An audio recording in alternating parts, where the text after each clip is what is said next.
स्फोट होऊन 24 तास होतात.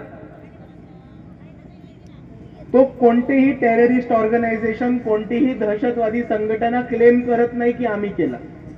पोलीस खुलासा देत नाही. दिल्लीची सरकार जी भाजपकडे ती खुलासा देत नाही.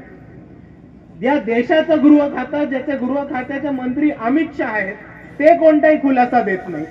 दिल्ली पोलीसचे कमिशनर कोणताही खुलासा देत नाहीत. भारतीय सैन्याचे अध्यक्ष कोणता खुलासा देत नाहीत. तुम्हाला का वाटतं की आतापर्यंत कोणता खुलासा का नाही आला?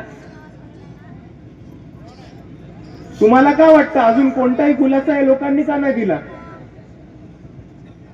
या लोकांनी कोणताही खुलासा नाही दिला कारण आज बिहारमध्ये मतदान होतं मित्रांनो.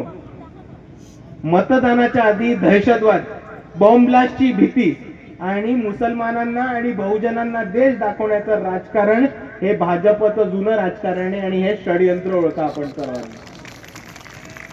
बॉम्ब ब्लास्ट होतो निवडणुकीच्या एक दिवस आधी.